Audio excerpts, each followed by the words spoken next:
Hi, I'm Tiffany with LATVP Network on behalf of the Ladybug Festival. We are here with Clover today. Clover is one of the 40 artists that will be performing for Ladybug Music Festival this Friday night, May 20th from 5 to 10 p.m. in Wilmington, Delaware. Welcome, Clover. It's so nice to finally be able to put a name with the face and to be able to talk to you face to face pretty much. I am so happy to be here, although I wish I was there in person. I know, we wish you were here too, and you will be soon enough. When are you coming in? I'm coming in on Friday. Okay.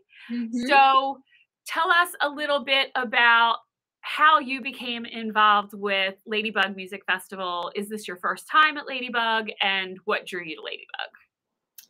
This will be my first time at Ladybug. It's been on my radar for a while now. The fact that it's a women-fronted music festival is very appealing to me.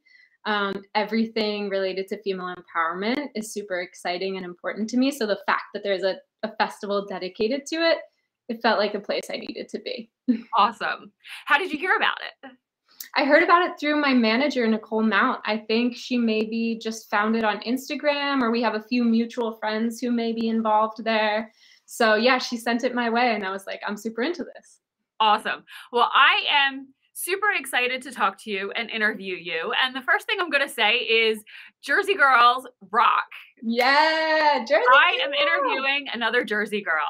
So you are originally from what is the name of the town? Oh, Lambertville, yes. Yeah. So near New Hope, Lambertville. I always just somehow identify it with the New Hope area.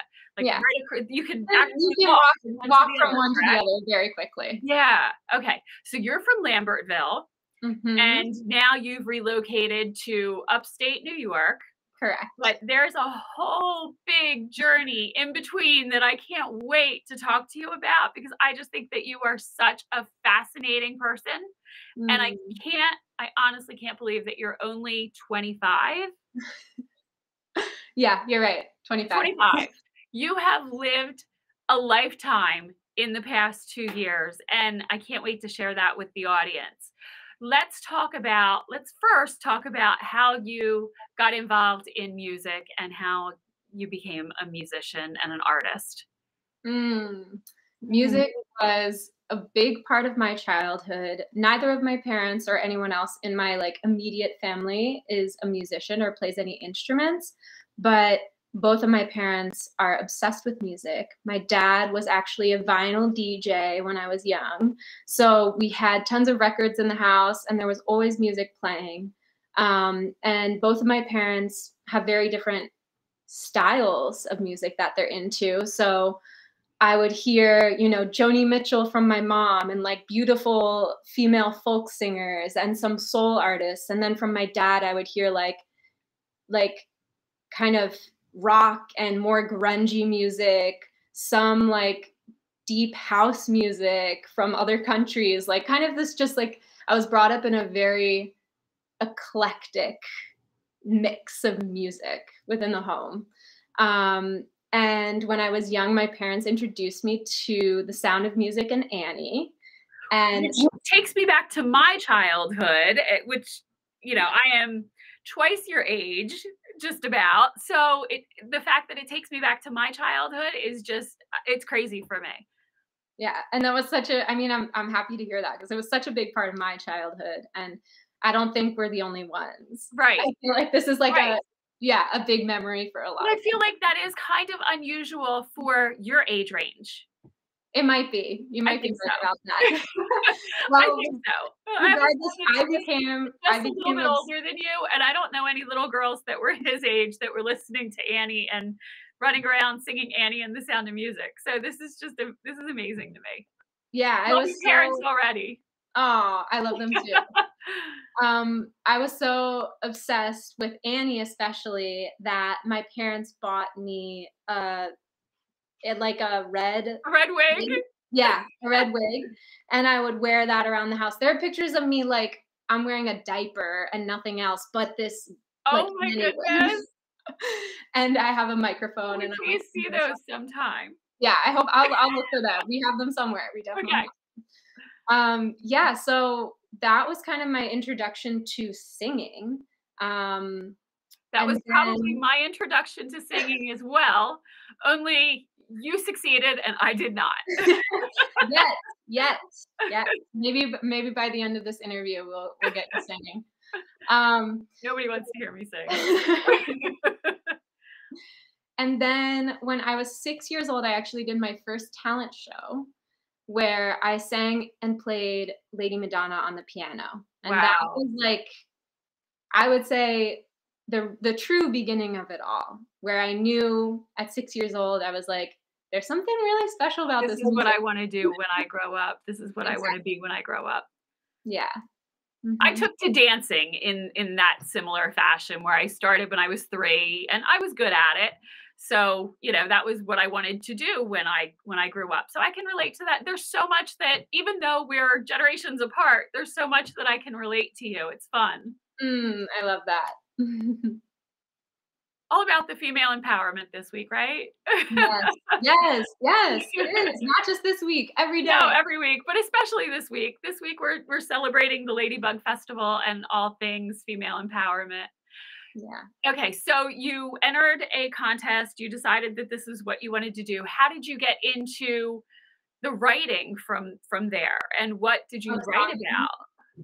So, in high school, my parents got divorced and, like, my family dynamics were kind of crazy, That's tough. and yeah, and I mean, also something that I think is really relatable to a lot of people, and we all find, hopefully, that thing that can be our outlet and our, like, source of just release from these kinds of situations, and Right. for me, I knew I loved music and I loved writing, but I never put them together, and it was kind of like I needed something to get myself through it, and I turned to writing my first song, and I was then that was it. From there, I was like, "This is the thing. This is my way of processing. This is my therapy." And then through writing, if other people relate to what I'm writing about or the way that I share that, the way that I sing or the way that the song sounds, then it can be therapy for them as well. Oh, absolutely. Absolutely. I just interviewed another artist and she was playing live here for me, and it just completely changed my mood and my energy. And music is so healing. It's just, it really is. Music is therapy, whether you're the audience or the performer. It's therapy for both. That's for darn sure. Absolutely. Yeah. Now, fast forward to a couple years ago, you are living and performing, and you're an artist in Manhattan. Well, actually, Brooklyn. You lived in Brooklyn and Yeah. you were performing all the venues that are in the area, and then the pandemic hits. And I mean, what goes through your mind as an artist who's making their living in a group environment like that? Well, a few things happened. Actually, like going off of what we were saying before as music as therapy, um, I turned towards starting my own business, which I don't even think I told you about before, but it's called Solstice. It's called Solstice Songwriting. Okay. And it is my unique approach to teaching music. So people come to me and they take lessons for, let's say, they want to learn how to sing and they want to learn how to play piano. We do that, but we do that through songwriting. So Okay. it's very like personal approach. Everyone has their own route that they take to get to learning their instrument, and they do it through writing their own songs. So So if I took your class, I would be writing my own music? yes, Wow. Yeah, yes. that is a different approach. Okay. It's a different approach. I mean, so many people, they take lessons when they're young. They take Right. piano lessons when they're young, and they're super strict, and they kind of like Well, and get it's all disconnected. The writing and mhm, you learn how to play an instrument or you learn how to sing, and nobody teaches you how to write. That's just something that, and how do I'm always asking an artist, how do you go from one to the other and how do you piece it all together cohesively? So this is yeah, really the answer to what's missing. Exactly. in It's my kind of opinion. like you you have the artists who influence you or the music you like to listen to. You then if you let's say you're like doing a session with me or something, then you'll be like, these are my favorite artists. I want to write a song about this. What do we do? And then you learn how to play the way that artist plays, or you learn from them. Wow. And you combine that with your personal message and your story and your personal voice, and you have a completely new sound, I and love it's this. This is yours. fantastic. Yeah. So that was a big part of at the beginning of the pandemic, I kind of like dove into that because it felt Right. like something that I knew was really helpful for me and I thought could be a really Yeah. great tool for a lot of other people. Yeah, definitely. Um, so I did that, and then I was kind of like, okay, I don't know if I want to be in a city anymore. And my partner and I decided to move to upstate New York and live in a tent on my friend's property for about 4 months, which was an amazing experience. We were So both you like, kind of isolated at that point? well, here's another part of the story. There were 30 of us Oh, wow. living. So, yeah, that's not really an we were isolating we were situation. Yeah. we were not isolated. We all were like, in our own world, have had our own tents, Sure. but yeah, it was a pretty unique living situation. Yeah. A bunch of artists like How many living on acres? land. There were a lot of acres. I don't even know how many. I can't count how It's just many count random how many question, acres, curious. Yeah, but not important. yeah, there were a lot of acres. We were in the woods. I would go into the house and use the Wi-Fi during the day to teach my lessons, and then I would go back out and sleep in a tent at night. Oh my goodness. Yeah. And then let's see, from there, so at that point, like I was performing really like not very often for actual people because of the pandemic. Right. And I knew that like it was getting to the point where I was like, okay, we thought this would last a few months, and Oh, now absolutely. We thought it was gonna be like 2 weeks. yeah, we thought it Yeah, was gonna be 2 weeks, yeah. and shows are just not happening. So what are we gonna do about it? And my partner Danny and I decided we would start doing street performance because Now it this was the is safest. also, just for context and background, this is also a brand new relationship. Yes, that's true. We just met in like January of 2020. And yeah, it's we met in January 2020. We somehow ended up in Mexico together in March of 2020. I missed that part too. We ended up in Mexico, and that is when we started getting like, the emails, the calls, the texts that if we didn't leave the country, we may have gotten stuck there. Um, so it's so interesting to hear everyone's stories of like when everything shut down. Like, Oh, where were you? absolutely. What was going on? It's like, Yeah. I so I was was in filming in Mexico. Philadelphia when I was filming in a restaurant in Philadelphia the night that everything got shut down, and we had to leave the restaurant and go outside and finish filming. Wow. Yeah. Wow. Yeah, that's crazy. Um, so yes, brand new relationship. We're very much falling in love and also like, what is this world?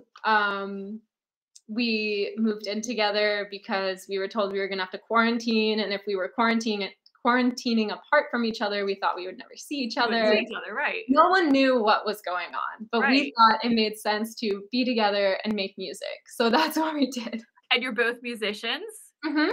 Yes, we are. Danny will be there on Friday too. Alright. Looking Mhm. forward to this too. I Yeah, cannot wait for Friday night. This is gonna be so much fun. it is. It is. I'm super excited. And I'm excited that our audience gets to know the artists through these interviews and gets to fall in love with the artists and get excited the same way that I am. So this is fantastic that you took the time to do this with me. I appreciate it. Oh, thank you so much. Yeah. So then you decide to take it on the road. Yeah, we decided to take the act on the road, and we drove all around the country for about a year doing street performance. It felt like the safest way to bring music to the people during the pandemic. So it was one of the most magical experiences of my life because we were all missing live music. Right. We were so hungry for it, and we hadn't had it in so long, and And you to were be busking. yeah, mhm, and so to be able to just kind of, like, pop up anywhere at any time Yeah. and have people walk by who had no idea this would be a part of their day, and Right. basically they would get to see, yeah, a concert, just a concert outside. I think it was really, really special, and it meant so much to me, and it's like, that experience is never gonna happen again. No, It you're right. You're Yeah. right. That's incredible. Mhm. And were you ever did you ever feel like you were in danger at all? I mean, that's not Mhm. the safest thing to do, especially during the pandemic. Did your Luck mom and dad have a fit that you were doing this, or were they supportive? I think they were supportive. They were like, "No one knows what's happening right now." Right. You know, and of course, it's tricky because like, we wanna believe, like, live every day like it's your last, you know? Like, we wanna think that, but then also when something as scary or as big as, like, this experience we've all had, it's kind of like you just wanna retreat and keep yourself safe, you know? Right. Right. Um, but for me, it felt just as much of a calling for myself to be a musician and to be out in nature or to, you know, to continue working on my craft as it was bringing love and light to people during this dark time. Like, it Sure. felt like that was part of my role, Right. and my platform was the country and driving around and finding places to perform. So I I think that I never really felt in danger or unsafe during the actual busking and doing that. But of Yeah. course, with traveling comes a lot of unexpected experiences. Sure. Sure. Yeah, we definitely had those. Do you feel like that experience has influenced your music going forward? Yeah. Yeah. Busking, for anyone who has done it will understand what I mean, but I just want to share that it's like a very vulnerable thing to do. You're showing up in a place where no one asked you to be there, and you're playing music for people who never asked you to. So it's kind of like you're really putting yourself out there, and I think that I've busked probably like 100 times at this point, so I think for me as a musician, I've just grown so much. I'm so much more resilient. I'm stronger. I'm more like open to experimenting and improvising and interacting with people on the street. Um, and that definitely has moved into my music. I'm just less afraid now. I'm I more think like unapologetically me. Yeah. I think that a lot of people take years, decades to finally accept that type of a mindset. So the fact that you've learned all this at such a young age, Mm, kudos, girlfriend, thank because I think that if more people did what makes them happy and were true to themselves, that's what really makes good art. You have to be true to you and true to everything that you do. So that's just going to make your writing, your music that much better because you're authentic and people you. will see that authenticity. Thank you. Yeah, that's super Yeah. important to me, and I totally agree with what you're saying. Yeah. Yeah, but I think that for a lot of people, it takes decades to, finally just accept that mentality and not look for that kind of validation from somebody else. And I've seen some of the other artwork that you've done, some of your modeling and your photography and your merch even. It's unapologetically you. So Mhm. that's just, that's fantastic. Your merch is sustainable and you fabric dye with all natural resources. And how long does it take you to create one of these pieces? Or these journals look like they're hand painted. Are you Yeah, gonna, hopefully you're bringing that merch with you this weekend? I am. I Yes. if you could if I could just, like, I'm not gonna do it But if I could give you a little tour of my house right now, you'd see Yeah. merch everywhere. I'm currently dyeing a bunch of shirts as well as some skirts, jumpsuits, like different thrifted items. And these are all vintage. You found Yeah, blank items? yeah, uh-huh, Wow. yeah. Most of them are just like off-white or white and in good condition, you know. Yeah. So yeah, I would say it takes me a while. I think It so. takes me a while. It's definitely a lot of work, and I've had moments of like, is it worth it? Like, because it is sustainable for the environment, but is it sustainable for me as a human to be doing? Sure. Sure, sure. Your Like, time is valuable. yeah, but Time is money and you're valuable. I Is do this really the love best use it. of your time, or would it be better spent creating your musical art? Right. Yeah. So I think that where I'm at in this moment, at this point in time, is like all art is an extension of me, Well, in my all music. respects, yeah, it's your brand is constant. You know what I mean? You're very fluid, and it definitely is your signature, let's say, on everything. Totally, totally. Yeah.